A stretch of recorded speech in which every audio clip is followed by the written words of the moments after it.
serás a minha boca. Essa é a missão de Deus para Jeremias. Mas eu fiquei me perguntando, mas Jeremias, Deus tem que falar para Jeremias, porque aqui já está no capítulo 15, ele já tinha tido uma série de ministrações, de fala, não é? Que quando ele foi chamado, você vê no capítulo 1 de Jeremias, Deus fala que ele ia ser profeta, que Deus o tinha escolhido desde o ventre, e que ele iria falar às nações. Então, ele teve um chamado, ele começou a executar o chamado, mas parece que a luta travou Jeremias.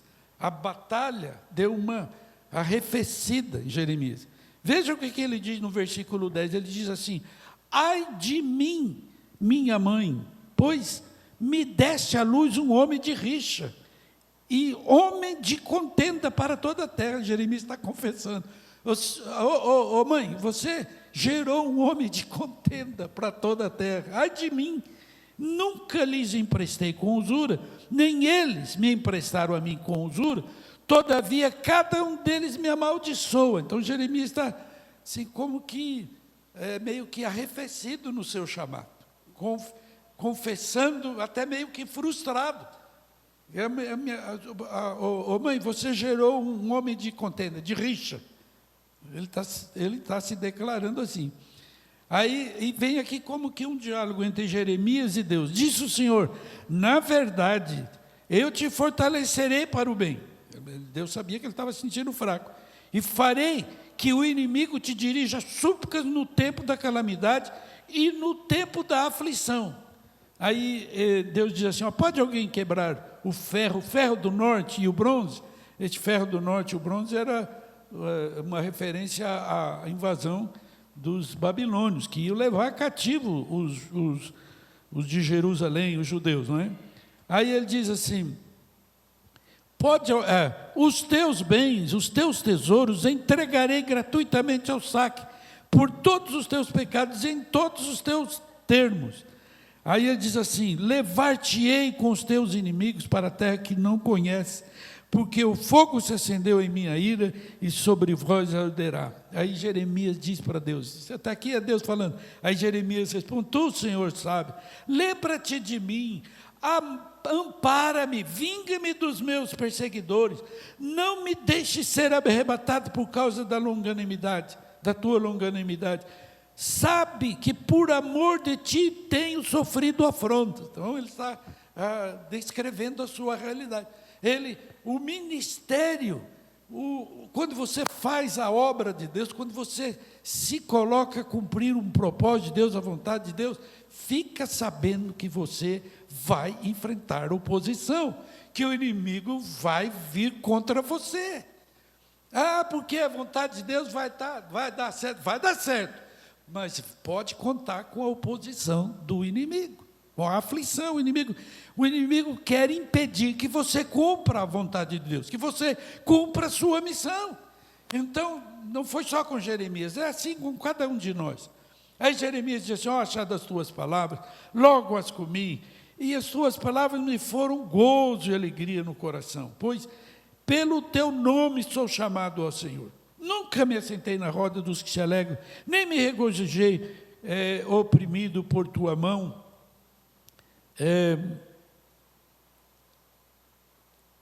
Eu me assentei solitário, pois já estou de posse das tuas ameaças. Por que dura, diz Jeremias, por que dura a minha dor e continuamente a minha ferida me dói e não admite cura? Serias tu para mim como ilusório ribeiro, como água que enganam? Aí o Senhor responde a Jeremias: portanto, assim diz o Senhor, se tu te arrependeres. Aqui há 3 chaves para você cumprir a missão. Antes de Deus dizer, você vai ser a minha boca, há 3 condições aqui que eu queria destacar. A primeira delas é essa: se tu te arrependeres. Arrependimento era uma chave. Quando você chega para Deus, você precisa de ter essa atitude no coração, de arrependimento.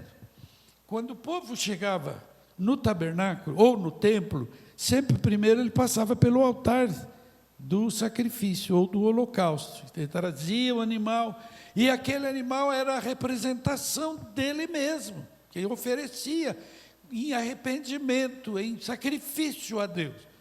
Então, no Novo Testamento, quando você vai ver o ministério de João Batista começa dizendo,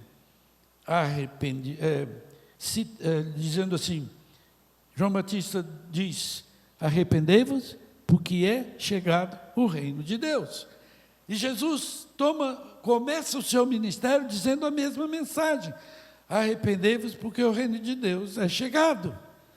E Pedro, quando fala lá no livro de Atos, a multidão, depois que está emocionada, depois da sua mensagem, eles perguntam, o que faremos? Aí Pedro diz, arrependei-vos, e cada um de vós seja batizado em nome do Senhor Jesus.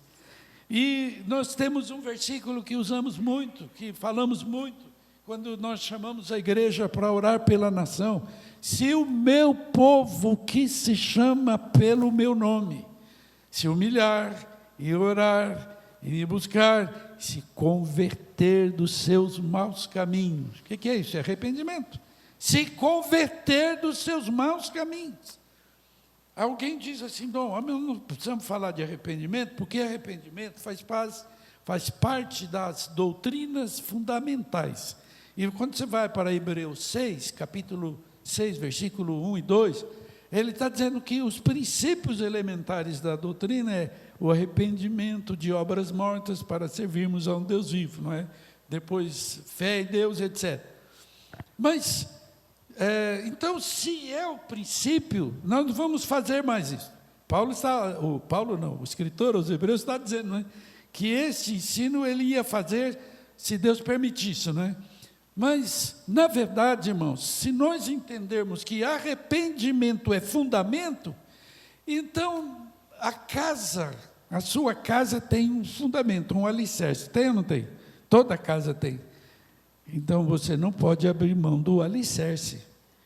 O alicerce tem que estar presente sempre. O arrependimento não só é para quando você encontra Jesus. O arrependimento tem que estar sempre na sua casa, na sua vida. Toda vez que você se chega a Deus, ou que há qualquer atitude, ato, palavra ou ação que entristeceu o Espírito Santo, temos que desenvolver a capacidade de arrepender, de pedir perdão, de converter. O povo, a mensagem de 2 Crônicas 7,14, assim, o meu povo, não era para os que não eram povo, se o meu povo, que se chama pelo meu nome, se converter, se arrepender, mudar de atitude. Então, essa é uma chave, nós não podemos, porque a missão aqui é ser boca de Deus. Esta é a missão do profeta, mas esta é a missão de todos nós. Você, fala para o seu irmão do lado aí, você foi chamado para ser boca de Deus neste mundo. Boca de Deus, você foi chamado para isso. Porque Deus é Espírito, e o Espírito não tem corpo, o Espírito precisa de um corpo, o Espírito precisa de uma boca para manifestar os propósitos dele. Deus precisa de uma boca para manifestar a sua vontade, os seus planos e os seus propósitos. E Deus pode contar com a sua boca? Pergunta para... Deus pode contar com a sua boca? Pergunta para o colega. Serás a minha boca. Mas não vai ser boca de Deus se você não se arrepende, se você não acerta, não é? Não pode deixar. Paulo faz muita ênfase na você manter uma boa consciência. O que é manter a boa consciência? É estar sempre limpo, sempre purificado. Então não pode haver pecado guardado. A Bíblia diz que aquele que encobre as suas transgressões jamais prosperará, mas o que confessa e deixa alcança a misericórdia. Amém? Muitos cristãos estão parados, travados na sua vida espiritual, porque não confessa pecado, esconde pecado, não assume, não se arrepende, não se acerta, não vai para frente. Não vai para frente, fica travado. Porque aquele que encobre não prospera, diz a palavra. Não prospera. Então, o arrependimento é chave, não é? Não, era a mensagem de Jesus. Oséias fala do arrependimento, Jesus também, Pedro falou disso, Paulo também, Atos 17, 30 e Atos 26, 20, ele está falando de arrependimento, colocando como chave arrependimento. A tristeza, segundo Deus, opera arrependimento para a vida, 2 Coríntios 7, 10. Então, o arrependimento é Deus que produz em nós, mas nós temos que cooperar, a parte de Deus, mas a nossa parte. O Espírito testifica você, o Espírito entristece quando você faz algo que não agrada a Deus, o Espírito entristece. E se você está querendo reagir corretamente, então você vai confessar, vai arrepender, pedir perdão a Deus, e pronto, não é? Porque pecado confessado é pecado perdoado, amém? Então, diz o texto que há alegria no céu por um pecador que se arrepende, Lucas 15, 7 e versículo 10 também. Há alegria no céu, Deus se alegra quando você não se acomoda ao pecado, você não se detém no pecado, mas você toma uma decisão, eu não fiz bem, eu preciso acertar, eu preciso mudar, amém, queridos? Porque, olha bem, a sua missão é ser boca de Deus, e para ser boca de Deus precisa se arrepender, mas há uma segunda chave, que ele diz aqui, se te arrependeres, eu te farei voltar. Então, você se arrepende, Deus te faz voltar. O que é arrependimento? É metanoia, é mudança de mente. Eu estou andando nessa direção e decido voltar. Eu dou as costas para onde eu estava dando a face, e dou a face para onde eu estava dando as costas. Quando você peca, você está dando as costas para Deus. Então, você tem que virar, você tem que converter. Você tem que mudar de direção. Mas Deus diz, eu te farei voltar e estarás diante de mim. Glória a Deus. Essa é a segunda chave. Você não só precisa arrepender, mas precisa aprender a ficar diante do Senhor. Estarás diante de mim, na presença de Deus. Estar na presença é indispensável para quem vai proclamar a sua palavra. Porque se você não estiver com Deus, como é que você vai falar o que Deus quer que você fale, não é? Você tem que parar para ouvir, não é? Você tem que ficar com Ele, você tem que estar na presença dEle. Moisés descobriu a importância da presença. Quando ele estava na caminhada, ele disse, Senhor, se a tua presença não vai conosco, se o Senhor não vai conosco, não nos faça sair daqui. Não adianta. Não adianta sair, não adianta ir para lugar nenhum. Nós precisamos da presença, estar na presença. Estarás diante de mim. Queridos, nós vivemos num mundo agitado, há muita coisa a fazer, nós somos disputados, né? Ainda mais com este aparelhinho aqui, né, que você tem, que toda hora está chegando mensagem, você, mesmo que não pediu, chega aí, não é? E nós, às vezes, não achamos tempo para Deus, não gastamos tempo na presença. E como é que você vai ser boca de Deus? Você não parou para ouvir o que Deus quer falar? Então, esse é um desafio. Precisamos cultivar e valorizar a presença de Deus, o tempo com Deus. Ah, mas eu tenho que levantar muito cedo, porque o meu trabalho 8, 9 horas. Quer dizer, você tem que contar as horas do trabalho, mas as horas que você leva para chegar e depois para sair. Então, multiplicando, somando a isso, a jornada diária, às vezes, não é 8 horas, é 10 ou 12 horas para muitos de nós. Mas mesmo assim, queridos, nós temos que colocar como prioridade estar na presença de Deus, gastar tempo com o Senhor, ter o seu devocional, não é? Em que você lê a Bíblia e você fala e também ouve Deus falar. Fala e ouve Deus falar com você. Esse é um desafio, mas é muito importante. Você não vai cumprir a missão se não estiver diante dele. Ele disse, você vai estar diante de mim. Quando os evangelhos, Marcos capítulo 3, acho que versículo 13, não é? Marcos descreve quando Jesus chamou os discípulos, ele chamou-os para estar com ele e depois enviar. Então, o primeiro chamado nosso é estar na presença, é estar com ele, porque a obra não é minha, a obra não é sua, a obra é dele. E eu não posso sair de qualquer maneira fazendo a obra, eu preciso estar com ele para saber como é que a obra tem que ser feita. Qual é a mensagem que tem que ser dada? Para quem que eu vou falar, não é? Então Jesus chamou para estar com ele, depois os enviou a pregar, a curar os enfermos, a fazer a obra. Como está o seu tempo com Deus? Eu sei que você já ouviu isso aqui muitas vezes, mas nunca é demais repensar nisso, reavaliar isso. Como está a minha vida com Deus? Meu tempo de comunhão, de devocional, de leitura da palavra, não é? Tem muitos irmãos que nunca leram a Bíblia. Quem é que já leu a Bíblia toda, pelo menos uma vez? Quem não leu, né? Acho que a maioria já leu. Quem não leu a Bíblia toda, nenhuma vez? Bom, tem poucos, mas um desafio para você ler. Eu tenho o hábito de ler a Bíblia toda, todo ano. Todo ano eu leio a Bíblia toda. Esse ano estou terminando, mais uma vez. Estou terminando a 50ª vez. Mas a gente tem que criar o hábito de ler a palavra. Tem muitos, você pode conseguir um programa, às vezes tem igrejas que até oferecem um programa de leitura bíblica.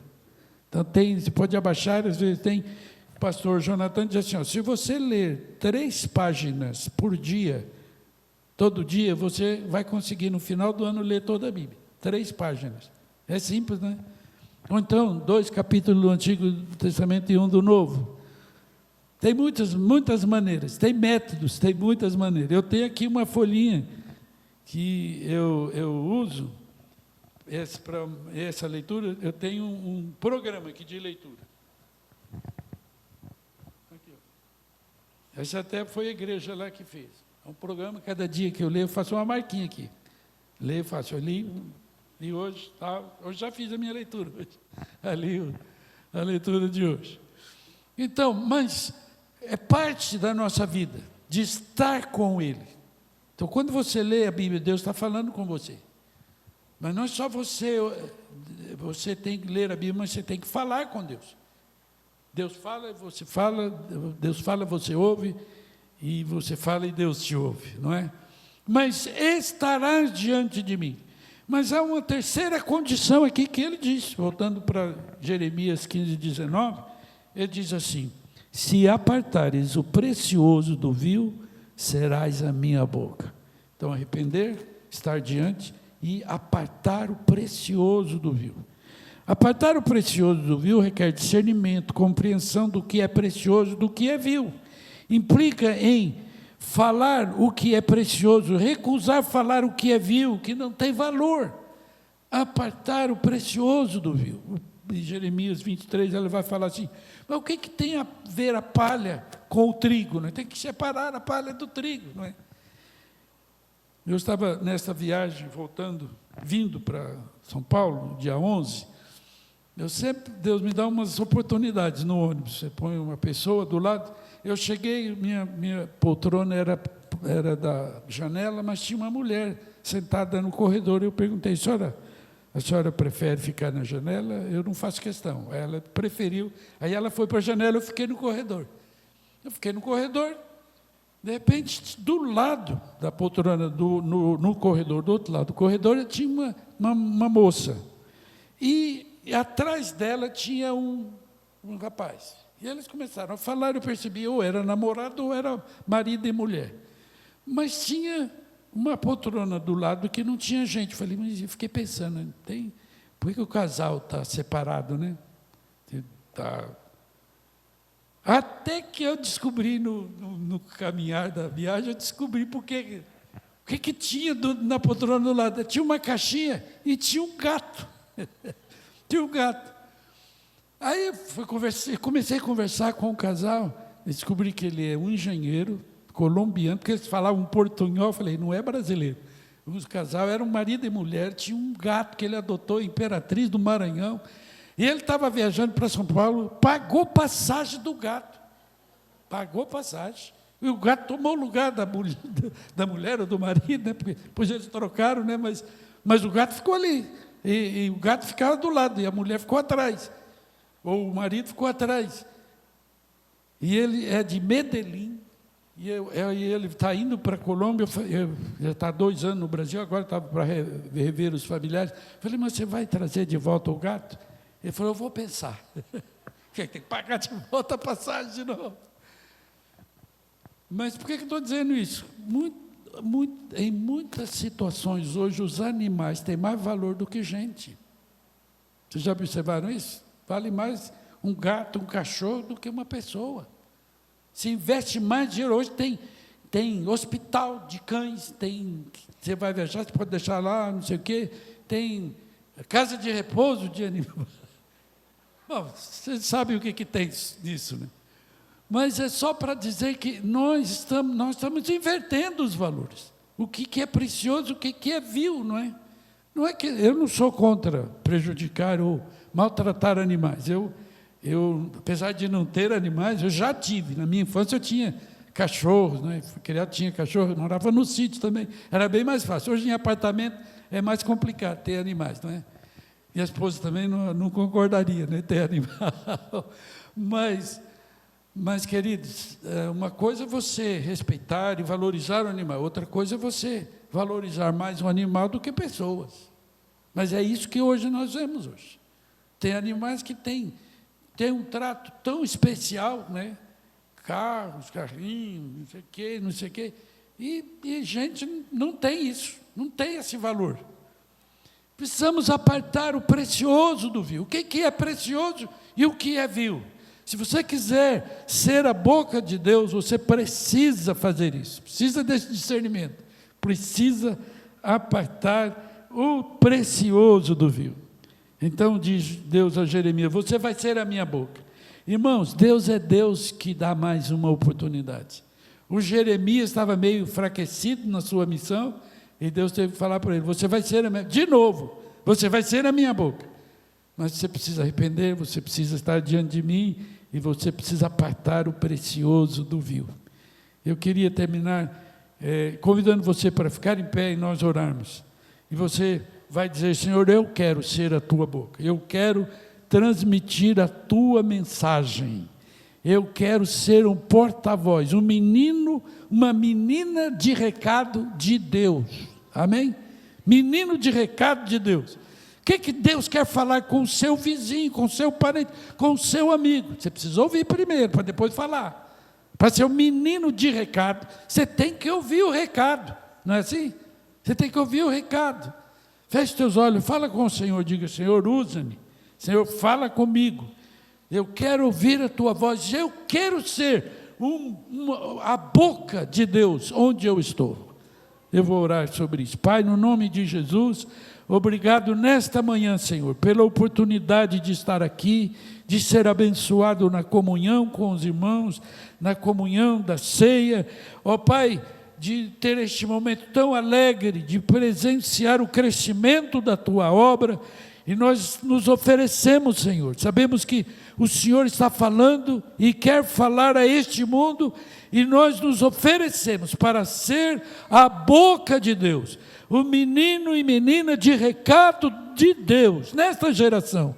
Usa, Senhor, as nossas vidas, ajuda-nos, Senhor, a nos arrependermos de tudo aquilo que entristece e magoa o teu coração. Não nos deixe, Senhor, insensíveis, mas ajuda-nos a manter uma consciência limpa e estar na tua presença, Senhor, porque vale mais um dia na tua presença do que 1000 fora da tua presença.